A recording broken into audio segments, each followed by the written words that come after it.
Hello, everyone. We are finally here. We are at our keynote, our final event of the festival. I'm Sean Murphy, the executive director of 1455, and before I bring our panelists for this discussion, I just want to say that I appreciate everyone participating throughout the weekend. I hope you've enjoyed the content. We saved, our special guests for last. And I just want to say that I'm delighted to have the opportunity to present this content. And Bethanne Patrick, who is on our advisory board, is a dear friend and a hero to me as an indefatigable book reviewer and champion of all things literary. There is nobody that I would rather have in charge right now to have this conversation. So I'm delighted to be here. I'm going to turn into a fan. Bethanne, take it away, and I look forward to this conversation. Thank you, Sean, so much. And I am just so excited to be here with Adrienne Miller. I am going to introduce her, and we'll talk a little bit about her new book, but we're also going to talk about her first book, her novel, too. So, Adrienne, thanks for being here. And now I'm going to talk about you a little bit. So I know it's hard. Adrienne Miller was 22 years old when she landed a job as an editorial assistant at GQ magazine. The experience provided a solid foundation that eventually opened the door 3 years later, when she was just 25, to be the first woman to hold the title of literary editor at Esquire magazine. And that's a job that Adrienne held until 2006. She is the author of the novel, The Coast of Akron from FSG, and lives, not too shabby by the way, and lives in New York City with her husband, son, and Italian Greyhound. Her 2020 memoir, In the Land of Men, tells the story of her years at Esquire and other magazines, during which she had a relationship with the late novelist David Foster Wallace. But more important, it shows Miller grappling with how to leave a world of so much fame and attention in order to forge her own artistic and personal path. Today, Adrienne Miller and I will be speaking about both books, and I hope that Italian Greyhound. Please join me in welcoming her to the 1455 Literary Festival. So here we are, Adrienne, both with our bookshelves. I know our children and our spouses are really important, but the bookshelves, they're pretty important too. It's all about the books and the dogs, of course, but yeah, in that order. Absolutely. And let's get the elephant in the room, and that is not casting any aspersions on his size. Let's talk about David Foster Wallace, who coined the term great male narcissist. In the book, your younger self at one point says, his life is worth more than mine, because your younger self saw his real genius, his real literary talent. Do you still believe that? Well, first of all, thank you so much for having me. And Bethanne, thank you so much for doing this, and thank you to Sean and all of you lovely people. I'm thrilled to be here and honored. And yeah, and here we go, the elephant in the room. Sure, let's get it out of the way. Exactly. So the phrase that you mentioned, David, the great male narcissist phrase, was a brilliant phrase that he invented for a review, a scathing review, a nightmare review of a very late John Updike book, which is not very good, but called Toward the End of Time, and in which, the review attacked the post-war generation of writers for their sexism, their solipsism, their overall ickiness. It's possible there was just a little bit of projection there on David's part, as identifying them as the great male narcissist. It's possible he also was one in some ways. We'll get to that. The line that you mention, his life is worth more than mine. I think I want to push back on that a little bit, because that comes sort of in a sequence in the book after David and I have broken up. you know, and all breakups, particularly when you are in your 20s, David was in his 30s, but we were probably emotionally probably at about the same level, you know, are not pleasant. And, you know, and he did some things that I thought sort of were mean and kind of sucked. And, you know, and I felt I couldn't tell anybody about them because he was, you know, this was in 1998. Infinite Jest had come out 2 years before, and he was the great male narcissist. He was the great male writer of his generation. Yes. And I was, while I was the literary editor of Esquire, was essentially a pipsqueak. And my sort of, you know, it was a very challenging breakup, as they all are. He kept crawling back, but we'll get to that too. Yeah.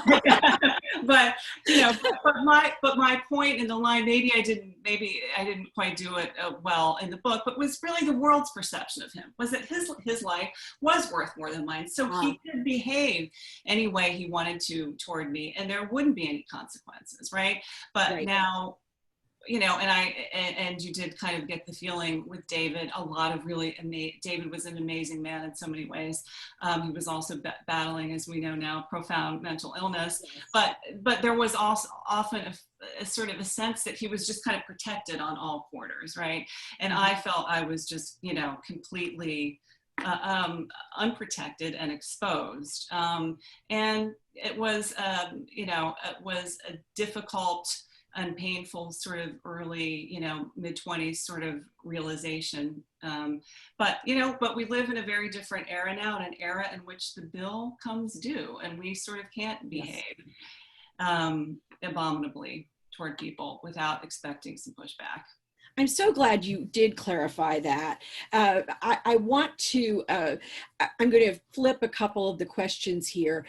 What astounds me with In the Land of Men is how sexist some of the reviews were, because as you just said, we are at a different point. And so I'm going to— Or not, or maybe we're not. Maybe we're not. And right. This review, I'm not even going to give it attribution because it's so awful, but I have a point to make. So the review said, In the Land of Men is lavish with a repulsive combination of backbiting and self-pity, with ample anecdotes cutting famous male authors down to size and citing how massively overworked Miller was while fielding literary submissions all day long. And so I know, just keep shaking your head. Thank you, Bethanne. I appreciate that. That was really good for you to read. Was that a good reading? A good dramatic? I loved it. Most of the time when I read a review like that differs wildly from my own perception, I either think, oh, okay, I see what that critic is saying, or our tastes differ. Sometimes I even think, did we read the same book? In this case, though, I wondered why the review was even published. Why, Adrienne, are men so afraid of women? Well, Bethanne, I think, first of all, I don't believe that most book reviewers have your talent, skill, and set of ethics. I mean, it's a fact. You know, and you get the sort of, so many reviews, I mean, not even specifically this book, but you can tell when you're reading a book if the reviewer came to it with an agenda, right? I mean, before he or she had even opened the book, right? This is the sort of review I want to write of this book. This is going to be my point of view. And, you know, and maybe I'll take the book sort of seriously, or maybe I won't, you know.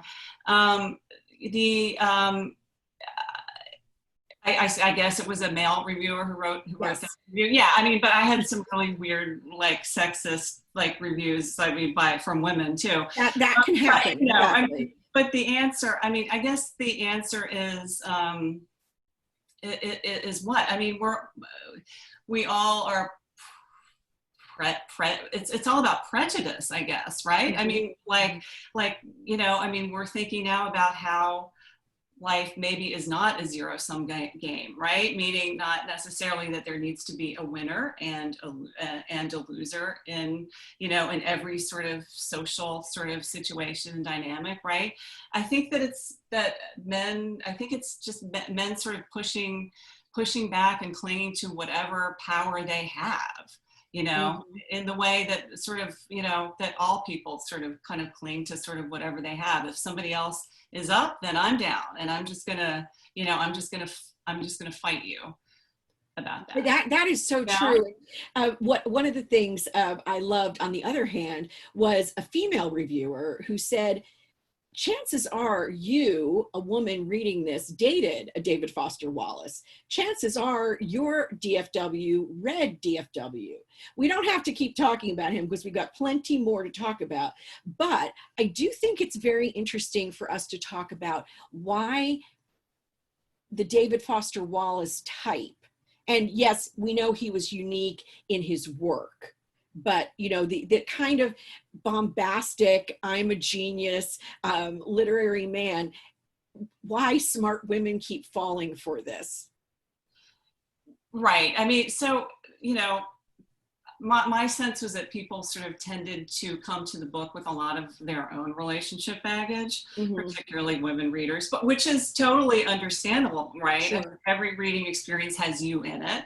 But, you know, in my, you know, I got lots of letters from people who sort of wanted to sort of, you know, talk to me about their sort of, you know, annoying, charismatic ex-boyfriend who was a David type. You know, I don't know. I mean, because he was a David type. Why? Because he was annoying, charismatic, and liked infinite jest, right? But, you know, I mean, I can't talk about those guys. I just know the David I knew, you know, and he was an amazing person. He was one of the purest people I've ever known.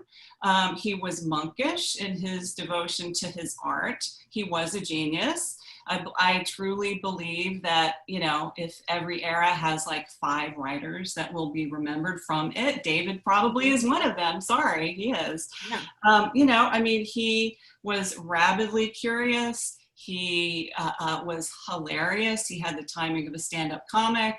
You know, he you know, was sweet. He was shy. He contained multitudes, but he was also battling a terrible mental illness, and he could be very mean.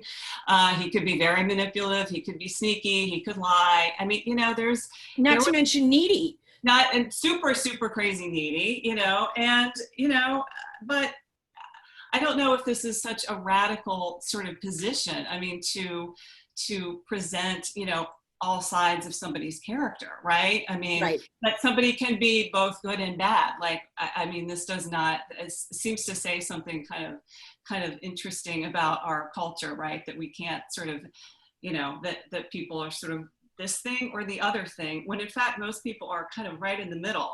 It's so true, Adrienne. It's so true. And so, you know, one of the things in the book that people may not realize before they read it, and if they're going to understand it, they have to read it. You cannot understand from the jacket copy what is going on in this memoir. Because one of the things you're also confronting in this time is an incredible amount of sexism in your job, in the New York publishing industry, in the media industry as a whole. And I mentioned to you, I'll never forget a 1990s issue of Redbook magazine, reading this article about teaching women how to deal with like flirtation at the office and dealing with sexism.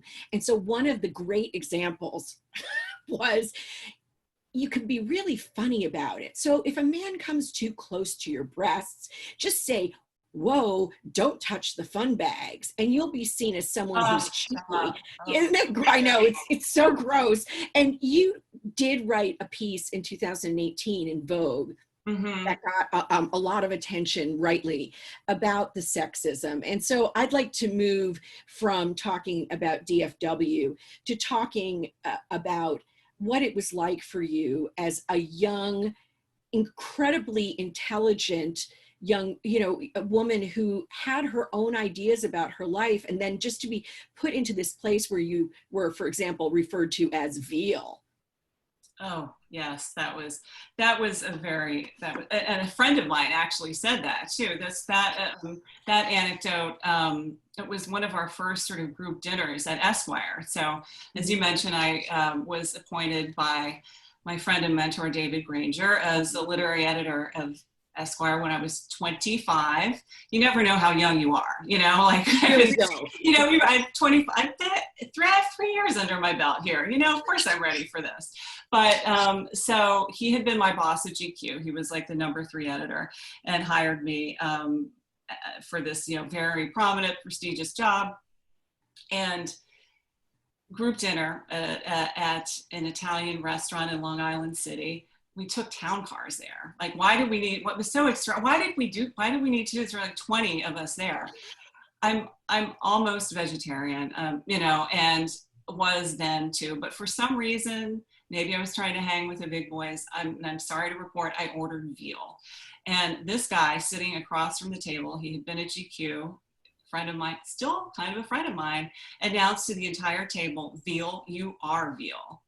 You know, and just like, he was trying to be funny, but stupid, you know, I mean, it just like fell, you know, and it just like fell like a lead balloon, you know, but like, was just a constant sort of like just sort of poking at me, you know, in this way that it's just like, you know, this guy was like 2 decades older than I was too. I mean, so listen, my experience is really, I think, just an amplified version of something that most women have to deal with in the workplace, right? Mm-hmm. I mean, at GQ, you know, and then Esquire, I happened to work at magazines whose role was to define manhood and by extension, because women are Adam's rib, womanhood, right? And the workplace culture of GQ was outrageous. And I still talk frequently to friends of mine who are assistants there. This was in the mid-90s. Mm-hmm. The editor-in-chief of, this was the time of the imperial editor, you know, of the editor and superstar. We don't have that anymore. This is we don't. We don't. We have, no, we don't. And for better or worse.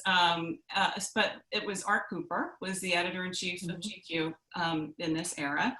And he had been, his job before GQ was as the editor, he was the editor-in-chief of Penthouse. So that kind of tells you sort of where he was coming from. There were a lot of like Bob Luciani stories in the office, you know, and, you know, he was a sort of a mid-century zoot-suited boulevardier who listened to Frank Sinatra without, you know, any irony. I mean, Frank Sinatra is great, but I mean, but you can, right? No, we know a little bit more about Sinatra. Yeah, I mean, you know this kind of guy, right? I mean, and he would stalk the offices yelling, "Heads are going to roll," and he had this thing that he would do, and he would call the assistants in. He would sort of, which assistants, you know, were in his favor, could be determined by who was being called into his office for drinks. And it's really, really, really, really crazy that 22, and we were all sort of these bright, you know, ambitious, smart women. And this was the situation. And we would be complimented for wearing a skirt into the office, you know, and ignored and not invited into drinks when, you know, when we were wearing pants. Okay. So that was 3 years at GQ, you know, and then this amazing opportunity that, this dream job at Esquire, very different culture, very different workplace, but a different sort of sexism, and that also came from very interesting externally. That was more like, it wasn't like, "Hey, get in here, you little girl." It was more like, "You don't have the authority to do this job." It was like, you know, it was like, "Who do you think you are?" And it was ageist. It was mostly sexist, but it was also ageist. It was classist. Yes. You know, and it was a lot of like ugly stuff kind of rolled up together.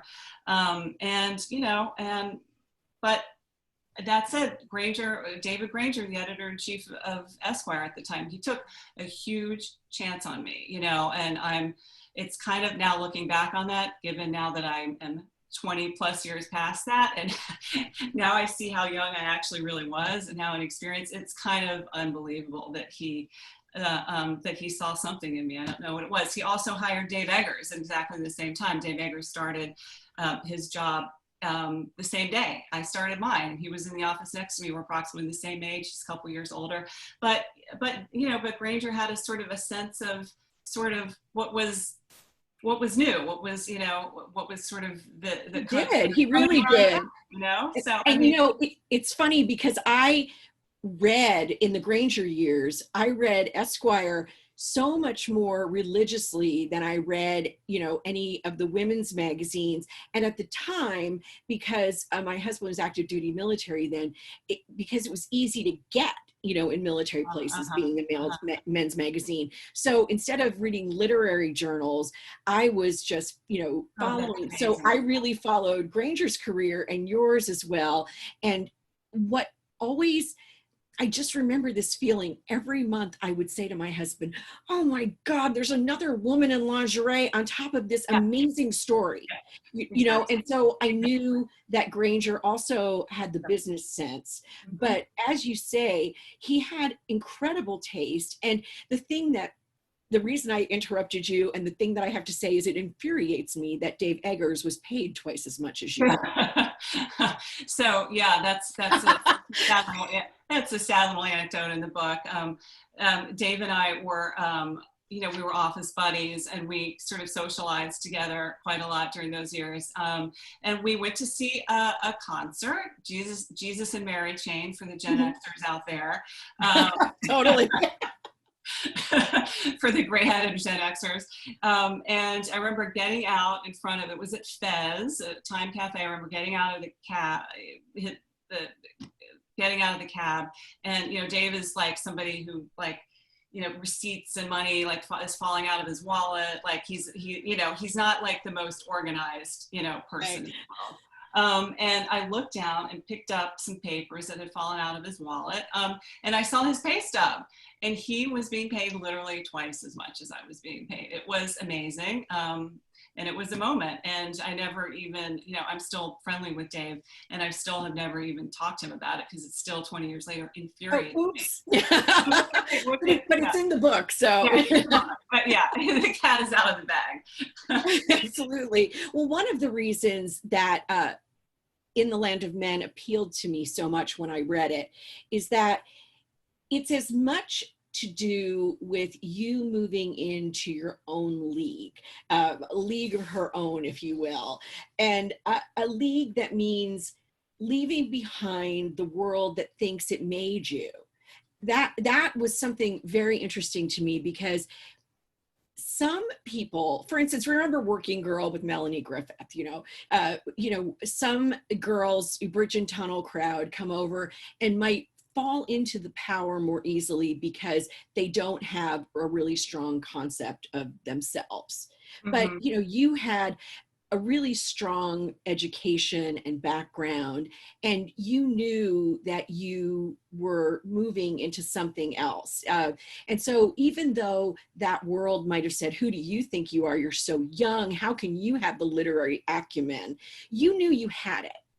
You really, yes or no? Talk to me about that. Yeah, so it's, in terms of my sort of, my education and my background. I mean, I'm ludicrously like middle class. Like, there is nothing kind of like special or interesting about my background. Although I find Akron interesting, but we'll talk about that. But my dad was an engineer at GQ at Goodyear. My mom was worked with the developmentally disabled people. They're both from Pennsylvania. I mean, I'm just like straight middle class. Went to public schools all the way through. I went to Miami of Ohio, a public school in Southwest Ohio, and got the job at GQ through a professor who had a friend who was friends with Granger. Essentially, that's how I met Granger. It turned out his assistant had quit. But so. But, I have great parents. I have parents who are very sane, and, and loving, and, love me no matter what. I could still be living with them, and they would love me the same amount as it would probably be their preference, in fact. But I never felt, I always knew there was a sky above me, and that's really what I mean. It's not so much, yeah, I just always felt secure and sort of, in my kind of family life, and in terms of sort of what happened at Esquire, how I felt kind of confident enough to leave eventually after almost a decade there. The magazine world was really contracting at that point. You know, I mean, certainly I dealt with some, crazy sexism, insane writers, et cetera, et cetera. It was also a dream job. I really did love so much about it, but the industry, you know, in the mid 2000s was not what it was in 1997 when I started. When I started the magazine, we were still publishing a story a month. You know, Granger gave me the back, also in addition to a feature-length short story, the back page, which is prime real estate. Yes. In any magazine. And that was for a couple of years, a standalone short flash fiction on the back page of Esquire. Can you imagine? So there were often two short stories, a long one and a short one in Esquire a month. That went on for a couple of years. By the time I left, I couldn't even get anything into the magazine. Right. You know, there's a thing in the book about how I had been pursuing the late great Dennis Johnson, so perfect for Esquire, and a former, you know, very prominent Esquire contributor. Sure. Had a grudge against Esquire, as many did, and it took like almost a decade to finally get a submission from him. It was brilliant, and I just couldn't even get an answer from my boss about it, you know. And this was after I won a National Magazine Award for fiction, and after, back to David Foster Wallace again. So I worked with David on 4 short stories for the magazine. That's how we met. In '98, I published a long, complicated story of his in Esquire called Adult World. In 2002, 2003, we worked on his short story, the title story of his collection Oblivion, which is a 30,000 word story, way too long for Esquire. Brilliant story. It's one of the best things he ever wrote. And we cut it, months of toil, but we cut it in half. Amazing that he was open to that project. And he did, and he did, and we did cut it. And then it was killed. Still killed. It was just, wow. You know, and there wasn't even a possibility of its running on the website. And sort of at that point, I just kind of knew that the writing was on the wall, that I didn't know sort of what else I could bring to the magazine at that point. Mm-hmm. So, you know, I mean, so fiction was becoming as it was at pretty much every magazine, sort of marginalized in terms of its place of importance. And I think many writers probably follow the trajectory of sort of being a reader, a very serious reader, and then becoming a writer. And that's sort of, and that was kind of, and that's sort of how that was what was happening for you, worked for me, right? Having learned so much from these incredible writers I worked with, and and it's also a way of asserting your own power in the world, over your life and over your domain. Like I am godlike. I am writing. All I'm thinking of now is the Master of Your Domain episode from Seinfeld. I was not the master of my domain anymore at Esquire, but I was when I was typing and writing my novel. So that was it, and I was very lucky that it was published. You weren't lucky that it was published. We're going to talk about that novel in a minute. But one of the things you said that really struck me is what I really wanted to do was write manifestos, organize opposition parties, pick fights, scream obscenities into a bullhorn. I wanted to destroy everything and rebuild it better. Instead, you wrote a novel, and I don't mean that to be an ironic statement. I think a novel can be a manifesto screaming into a bullhorn. That's what you and I, people who really believe in the power of literature, we believe that. And so I think you did do that. And as you said, that was the new path you came on. And the Coast of Akron, I just want to tell people, because we are encouraging everyone to look at our bookshop.org link and consider, purchasing books by our participants. it is quite different from anything else. The Coast of Akron is, it is just an amazing, different book. It's got surrealism, it's got comedy, it's got pathos and bathos, and it's got incredible characters with crazy names and, you know, relationships to each other. And of course, the Coast of Akron, the best thing about that title is that you have one of the characters saying the Coast of Akron doesn't exist. So how long did it take you to write this novel? And what were you looking for when you wrote it? What was the sort of tradition you were working in? Because it seems like you made up a tradition all your own, Adrienne. For better or worse. Well, listen, Bethanne, I just want everyone who is stuck with us to know that you are amazing, and that no one else in any interview that I have given has mentioned the novel or has picked it up. Or I mean, thank you so much thank you. This is just such a rare experience. And like, so, but it's, you know, at this point, it was so long ago, it's kind of hard to remember sort of what I was thinking.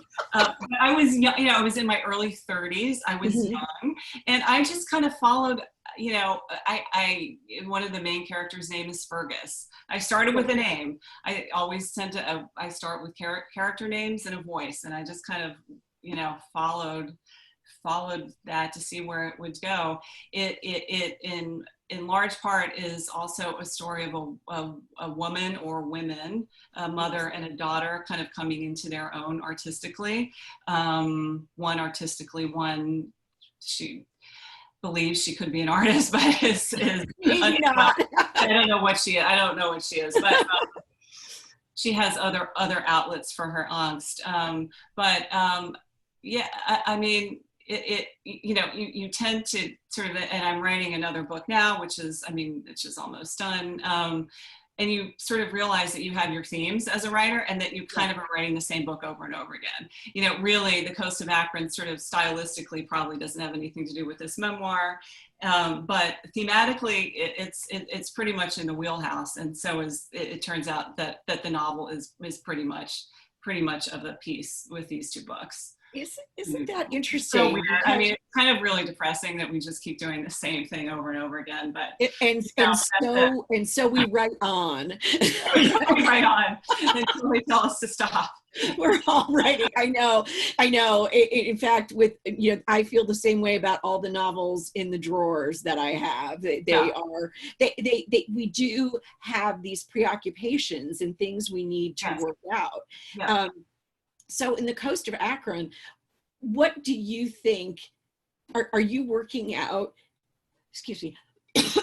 women's artistic paths in that? Are you working out the Midwest? Are you working out something from your own life? What do you think? I think it has to do with sort of feeling maybe feeling sort of trapped in your place, I think, which is kind of in a certain way, the memoir, right? I'm just like thinking about this now for the first time, but it's right. It's the same sort of story, really. Sort of young woman, sort of, you know, questioning, curious woman, and sort of her sort of journey, right? And her and sort of her sort of asserting of herself in a world of men. It's kind of the same book. It is, but as one reviewer said when it came out, it's not like anything else. So I just want to encourage everyone to take a look, because truly, if you were looking at Adrienne as a memoirist or someone who is a figure in the New York literary scene, to read The Coast of Akron is to enter a completely different world with you. And I found that such a luxury. It is not often as a reviewer that I find something completely fresh, and to find something that I didn't read in 2006 is amazing.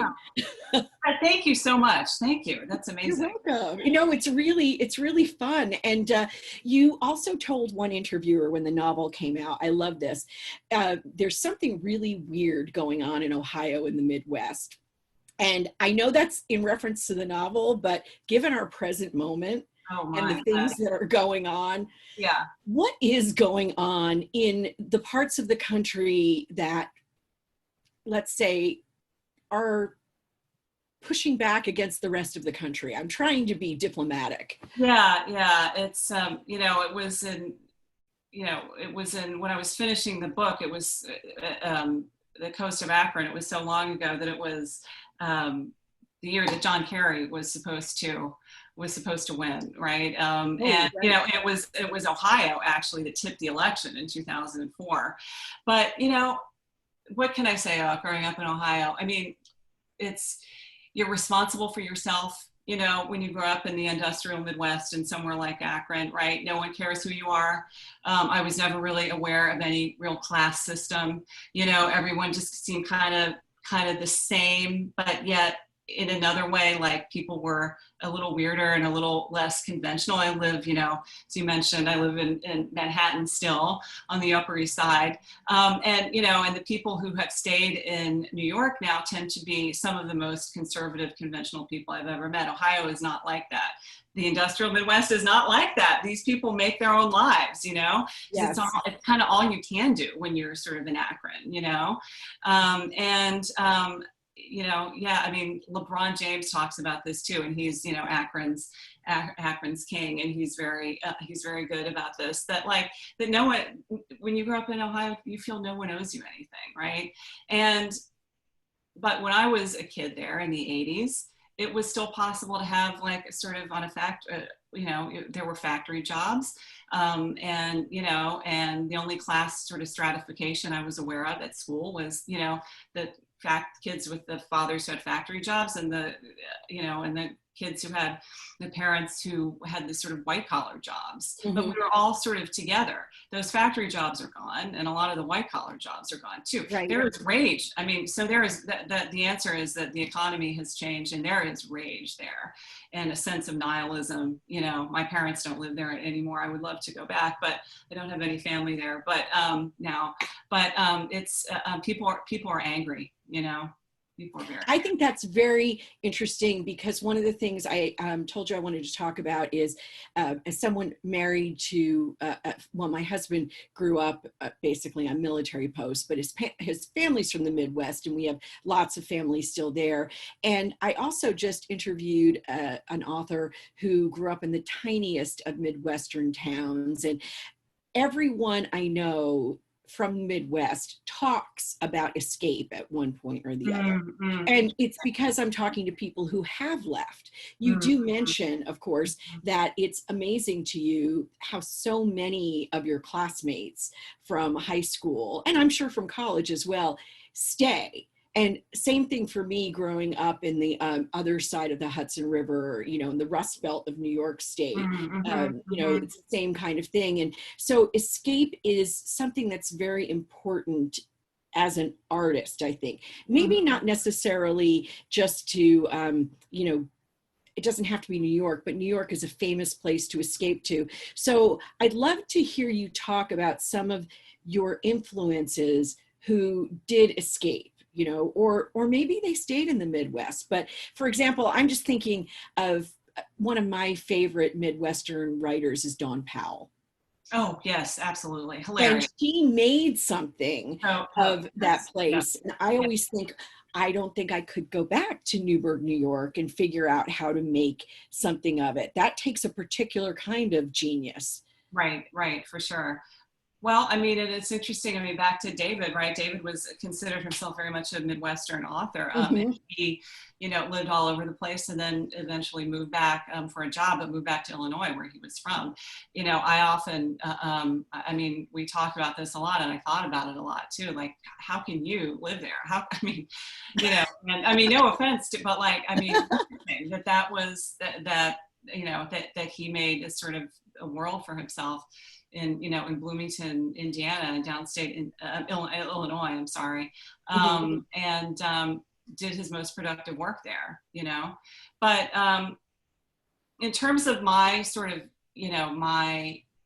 my influences, I have this thing in the book about Martin Amis, I mean, I'm sorry to bring Martin Amis up because President Adrienne wants to yell at past Adrienne and tell her just not to waste so much time rereading London Fields. But I tended to be drawn to some writers maybe who were so totally other, like Nabokov, the haughty sort of high style, I mean, which obviously Martin Amis has tried to certain degrees of success to emulate, Gore Vidal. But it's a sort of more of a think about it, a kind of a self creation, I guess. I mean, that's what it is. I mean, and I think that in the Coast of Akron, that's probably something I was trying to do to create a sort of a haughty, sort of high style persona, right? Which had absolutely nothing to do with my real lived life in Akron, Ohio. Well, that's what makes it so much fun to read, is that it is this surreal version of Akron. It's almost like I've been obsessed. This will make everyone laugh. I've been obsessed recently with Obsessive Compulsive Country House Cleaners, this British show where they go to like a total tip somewhere in the countryside. And, they say they're doing it in a week. It must take months. I mean, the stuff that they're excavating is just dreadful. But the Coast of Akron reminded me of that just because of all the layers of stuff. And I love the fact that it was all piling up. You're learning more and more about these people and the details and the craziness and the references and the things that don't go anywhere. It was just this wonderful, crazy amusement park of a book for me. And so how long is it taking you now? How long have you been working on the current novel? And is that something that you are continuing with? Are you trying for that haughty high style again? It's there.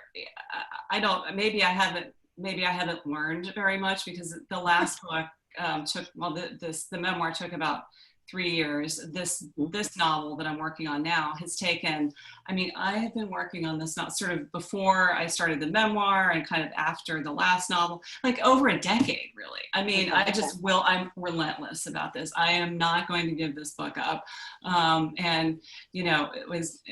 As God is my witness, it will be published someday, hopefully. Because you have now said it here in this interview, in this keynote address. And speaking of that, we're at 5:45, and I want to make sure we can keep on talking, but I want to make sure that our participants, our viewers, know that they can put answers into the Q&A, and Adrienne will be happy to answer anything that you would like to put to her.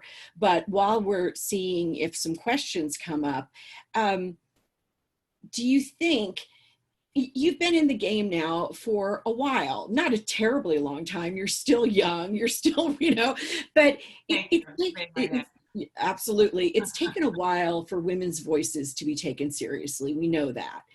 And we're at this very interesting juncture in publishing. I just saw the other day, and I'm sure you did as well, the New York Times front page article about Lisa Lucas, who's been appointed the publisher of Pantheon and Schocken, Dana Kennedy, who's just been appointed a publisher at Simon & Schuster after being the Pulitzer Prize Committee chair, and then Reagan Arthur, the new head of Knopf, and also Amy Einhorn, who is newly the head of Henry Holt. So it's women now taking over, and also women of color. I don't really know if women's voices have been fully heard. Do you think, as someone who's been in New York and been in the media and around publishing, that we're going to be quicker to recognize diverse voices in this literary moment? Well, it is, as you say, a totally different moment. I mean, and it's better, but it's different than the moment that I came up in the 90s. I mean, you know, in a lot of ways, you know, in the mid 90s, late 90s, you know, everyone was still sort of talking about books, right? I mean, it was sort of, you know, the literary world was kind of maybe more a part of the more sort of broad sort of cultural conversation. And it feels that we've sort of reached the end, for better or worse, of the era of the big kind of clout author. And may I add, the big white male clout author. And it's so the idea of author as celebrity, and that is the era that I'm writing about in the land of men, that's gone. It's gone. And so it's an extraordinary time for diversity. It's an extraordinary time for diverse voices, people of color, women, people from different class backgrounds. You know, publishing, I think, has really failed in representing, you know, voices of minorities. And so it's going to have tremendous, you know, tremendous consequences for, you know, democracy and literature, and it's really exciting. It's a hard time probably for the white man, though. For the white man with this great big novel like that, that's not happening right now. It is a hard time. We do have a question. I want to make sure to get to it before I start, you know, going on about reading and things like that. Amy Probst says, I just ordered both of your books, Adrienne. So enjoying this conversation. My question is basic. How is memoir different than writing a novel for you, if at all? Thank you both. Thank you, Amy, for asking that question. And I think that's great. How was memoir writing different than the novel writing? That is a really great question. It's not as fun, first of all. There's not a sort of a sense of sort of experimentation and like, let's see where these characters will take me. Let's see what the story is. You're stuck with the facts. And I'm a real stickler for this, it turns out. Didn't know this until I started writing the memoir, but I don't fudge time. I didn't fudge timelines or dialogue. Everything happened as it happened. Of course, maybe you could question my interpretation of events, but it happened in the real world. So, I mean, so that's it. I mean, of course, you're sort of trying to make art, and you're trying to make a sort of a coherent sort of narrative out of something that, as it happened, was just kind of like, wow, it was just sort of chaos. It was going on as it was going on. But, you know, but understanding and meaning kind of comes only with time, right? I mean, so I think that this also was, you know, the memoir was something I probably couldn't have done 10 years ago, certainly not 20 years ago. But must be very exacting about the details. The memoir, I'm wondering, was it something that you had to write in order to get to the next novel? It was. I think you're exactly right. That's a very perceptive comment. I was very disturbed devastated by David's death. And I didn't talk about it or him for, you know, a decade.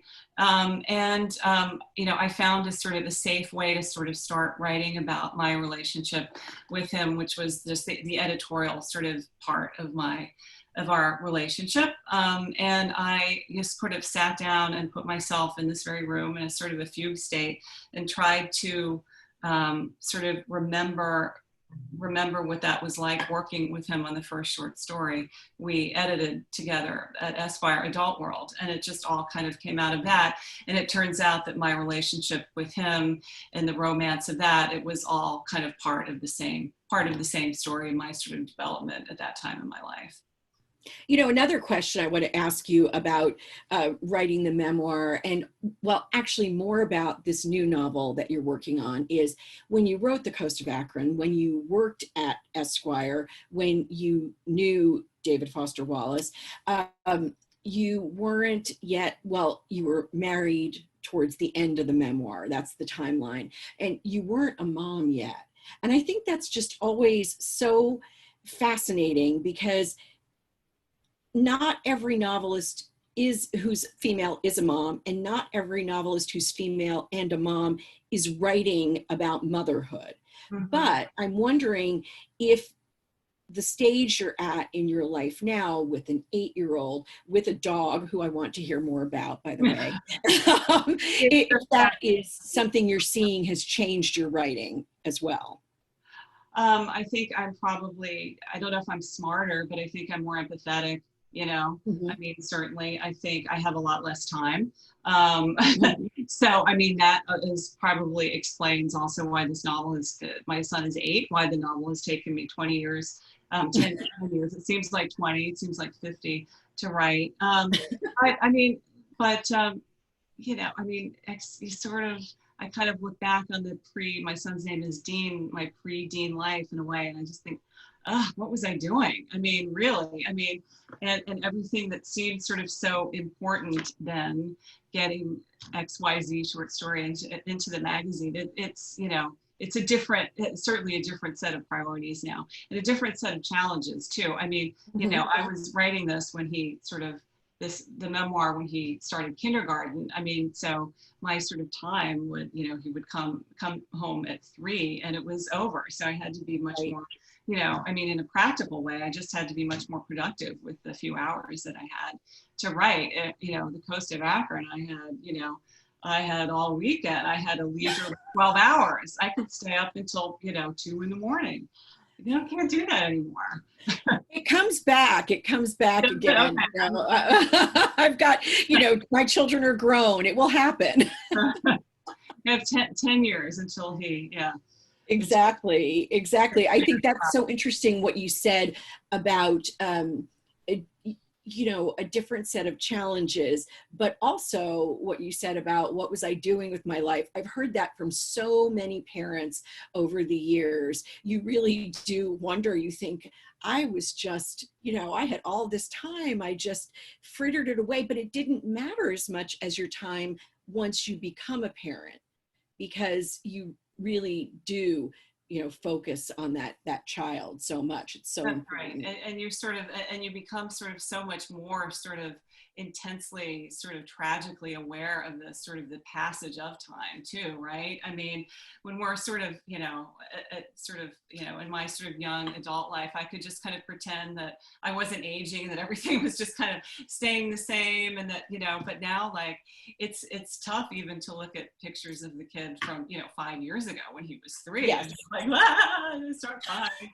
I mean, you know, I'm much more easy to, maybe it's just a function also of just kind of getting older, but much more just easy to kind of cry, and just I'm much more emotional, I think, than I. Oh, that's really interesting, because I was actually, I was going to say, read the time, that has to change things for you as a writer, because of course, part of our craft is working in and with time and figuring out, you know, what am I going to do? Am I going to skip over this swath? Am I going to expand this part, etc.? And so when you learn a different way of viewing time, that is going to work into what you write. I think so.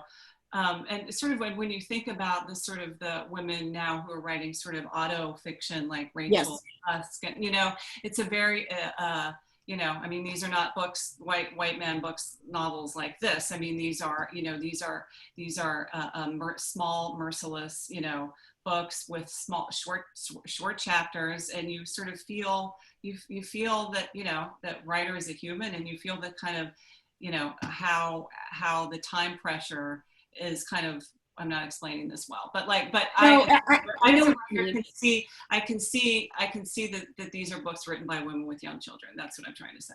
You know, I was going to say, because I was privileged to review Olivia Lang's auto. Oh, great. Why can't I remember the name of the book?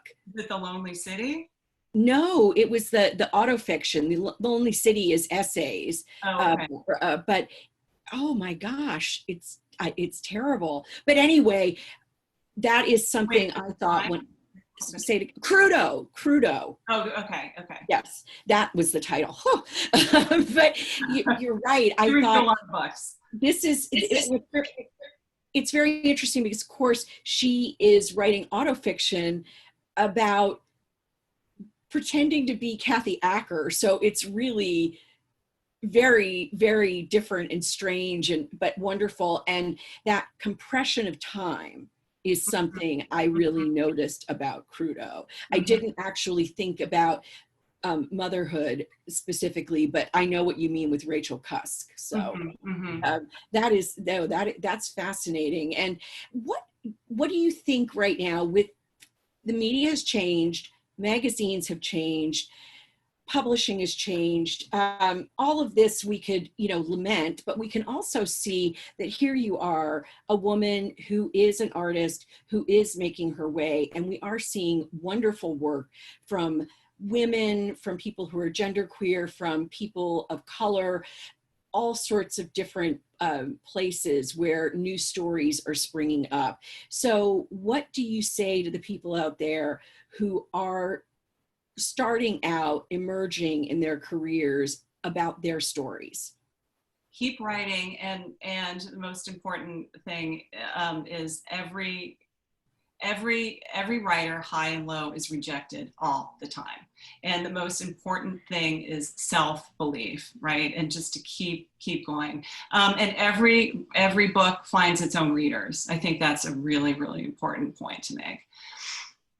That is a very important point to make. Every book does find its own readers. Every book is niche. Every book is, you're probably not writing, or God knows I'm not writing, Dan Brown. I hope not. Please, Adrienne, right. Don't write Dan Brown. And we consult ourselves as our own audience too, in a way. And if you're writing for yourself, there are probably more people out there like you than you think. I think that's an excellent way for us to wrap up. I want to say, I know Sean will rejoin us in a moment, but I want to say, Adrienne, thank you so much. This is really just such a treat to talk with you and hear your perspective on your own work and on some of the work of people around you as well. So Adrienne Miller, In the Land of Men is her latest book, a memoir, 2020. The Coast of Akron, it came out in 2006, but you can read that now so easily. Just go and buy it on Bookshop. Thank you so much. Thank you. You embarrass me. Welcome. Thank you. Sean, is it time for us to say goodbye to the 2020 1455 Lit Fest? We're going to have a little wrap-up chat with Jeff Coker, the Dean of Arts and Sciences at Shenandoah University. So this conversation, I think we can wrap it up, but I certainly want to thank both of you for an unbelievably informative and inspiring conversation. Adrienne, once again, it really means a lot to us that thank you you really so much, guys. You guys are the best. You're the best. And maybe we'll be in person someday. Absolutely. When the world has changed. No sleep till Akron. Yeah, exactly. Well, thanks again. Good luck with we look forward. Maybe if you really get motivated, the new novel can be our featured book next year. How's that for There you go, Adrienne. No pressure. Tell my publisher it's time for them to publish it. Let's do it.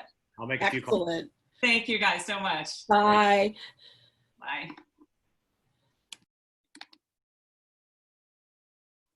And here we are.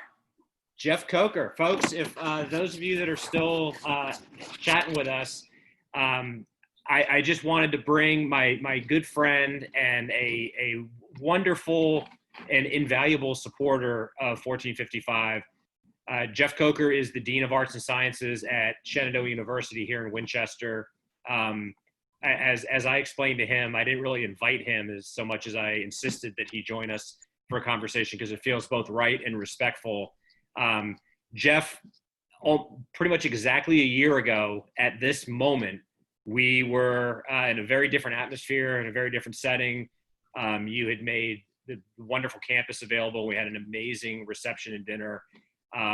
I look back on that with genuine gratitude and good memories, but not really nostalgia, because we didn't get the world had other plans for the festival and for the world this year, and to complain about not being able to have the festival at Shenandoah like we planned, to me is just an intermission and not any kind of finality. But I want to acknowledge to everyone and have it on the record that just because we were not able, for obvious reasons, to broadcast from Shenandoah, Shenandoah is our #1 valued partner.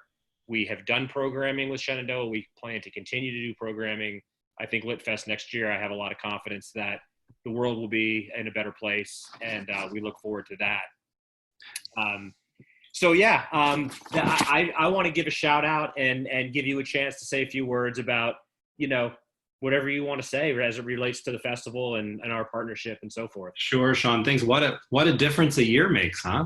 I was sitting here this afternoon and it dawned on me, it was a year ago that we were getting ready to watch Angie Kim and Julia Phillips and their marvelous talk on the campus. And, in some ways, this has been challenging on many fronts, but in some respects, this format, I think, has its place. And I think one of the things we can talk about for a few minutes is, moving forward, we're talking about this constantly, as you can imagine, in higher ed, but I think in the world of literary arts, in this new climate, how does technology connect with and integrate itself into the work that we do?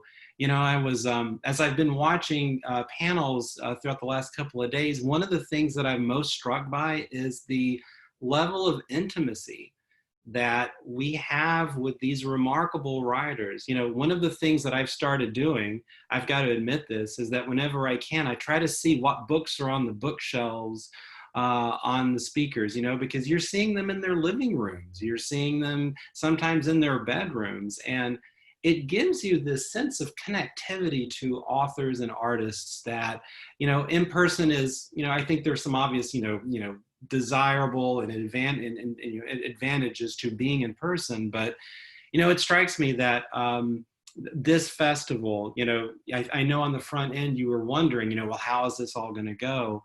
But I think it's been remarkable. I think in some ways it's stronger than the first, and I think it speaks to not only your hard work and vision, but just the fact that this is just a fantastic idea. And so congratulations on a successful second festival. And as you say, next year, knock on wood, historians will be the first. I'm an historian. Historians will be the first ones to tell you, everyone assumes that whatever situation we're in will be finished with in a short period of time. I'd like to think, knock on wood, a year from now that we'll be back in person, and hugging and working together in face to face. But if we're not, I think this shows that these ideas, this interest, this sharing of creativity will endure. And that's a really special thing. So congratulations. And Shenandoah University and its arts and sciences programs, its English department, its writers, its historians, the folks who work in creative arts are just, I think we're pinching ourselves constantly that you just kind of showed up in our community, with this idea. And we are absolutely all in, the work that you're doing. Not only, it raises all boats in the literary world, but also in the academic world. And specifically in Winchester, it's definitely bringing an element that is very special. And so thank you and congratulations.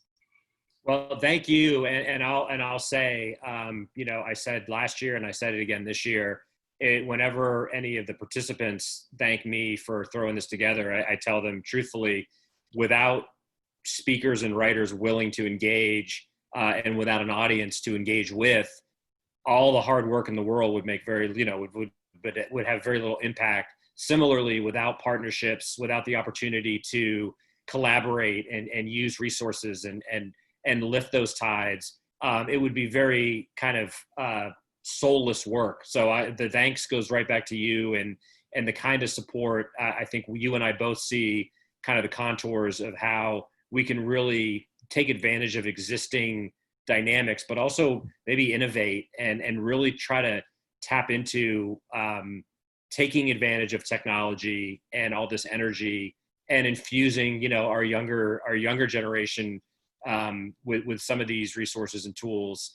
And I'd be remiss to not just kind of do a brief shout out, because it's very heartfelt. You and I certainly talk about this a lot, but you know, the work you do, I also want to celebrate just the humanities, right? I can remember when I was in grad school a million years ago. This is not a new topic. It's certainly been written about and argued about.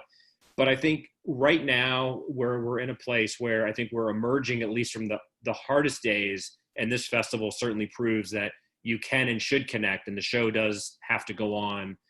But what an opportunity for both of us, I think, to put a cap on it and say, this is why in times of crisis, or in times when it's harder to communicate or people are feeling blocked off, the humanities are such a vital part of our communal discourse, our cultural discourse, in an election year, in a time where we're worried about fake news and social media. The humanities are giving a grounding to appreciate the great works, not just of literature, right, but of history and philosophy.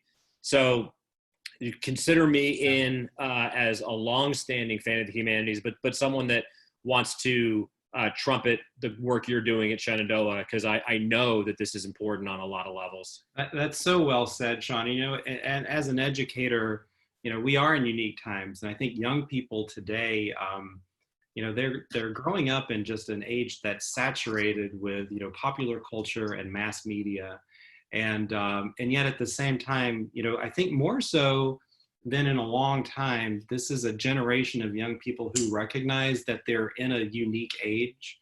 You know, there's been a lot of discussion about young people who just graduated from high school, you know, having lived essentially between bookends of 9/11 and this pandemic.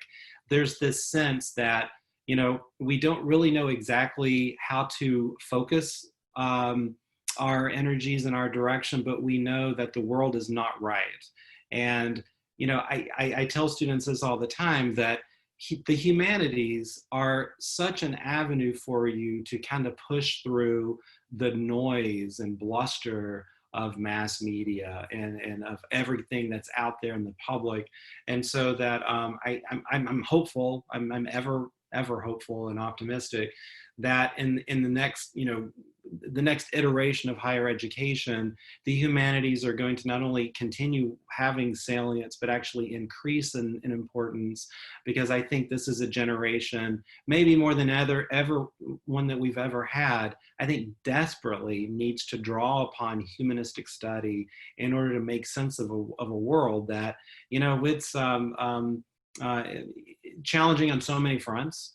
And so, you know, I'm hopeful, and it's work like yours that emboldens that hope that the humanities, particularly for young people, will continue to kind of be a part of the fabric of American culture. So sure. Right on. So yeah, like I said, it was important to me, Jeff, to bring you in again. It was definitely, it was a more formal occasion last year, Yeah. But I see this as a continuation of a tradition. As long as the Lit Fest is going on, which I hope is for a very long time, I want it to be, I want Shenandoah to be our primary partner. It makes all the sense in the world, and, you know, that's where my heart is. So it's very meaningful to me to make sure that Shenandoah was recognized and appreciated as like I said, valued partners and friends. And we'll be back bigger and stronger. And folks, we will continue to do work throughout this year. So yes, we'll see you next summer, but we're not talking about waiting till next summer. Shenandoah and 1455 will be doing some interesting things. So please stay tuned. Jeff, thank you for your friendship and your guidance, your generosity. I will catch up with you soon enough. Yes, indeed. Just some very brief parting words. This is a wrap. Thank you everyone for hanging in there.